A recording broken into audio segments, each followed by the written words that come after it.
As the global pandemic persisted, public schools were the least to adjust to a new norm of virtual learning, especially in Lagos State. Hence, a shortage of digital infrastructure became apparent in the wake of COVID-19. This prompted Nigeria's Speaker of the House, in collaboration with the National Lottery Trust Fund, to give back to society through the Jumpstart Project initiative.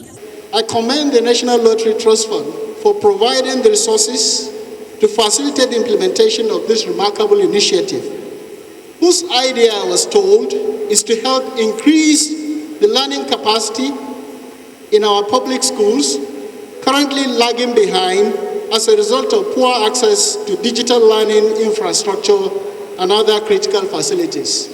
With the inauguration of Jumpstart in Lagos, the initiative is expected to be replicated around the geopolitical zones of Nigeria. The reason for tagging the first leg of the Jumpstart project as no school left behind in Surulere is to address the widening educational disadvantage heightened by COVID-19 pandemic. While the health implications of the pandemic are all too obvious, its consequences for education are subtle but nonetheless devastating. 46 junior and secondary schools in Surulere Federal Constituency will be beneficiaries of laptops, Android tablets, phones, and sanitation materials to make studying easier. Permit me to commend the exemplary and tireless effort of the Right Honorable Speaker for finding a lasting solution to cushion the adverse effects of the COVID-19 pandemic on our nation's educational sector.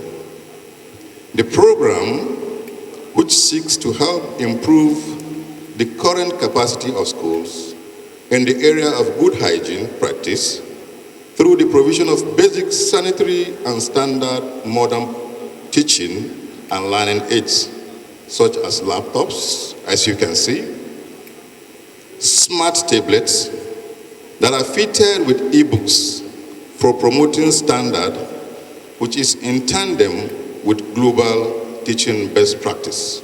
A lot of children are falling behind. We know we have the SDG, which is the Sustainable Development Goal, but when we want to eradicate poverty, one key aspect of it that we need to look at is education. So if children especially, are falling behind and are out of school as a result of the pandemic, then we are going to perpetuate the cycle of poverty. It is hoped the inequality gap between the Lagos public and private schools will be bridged through this educational endowment project. Niyi Oyelowo, Arise News, Lagos.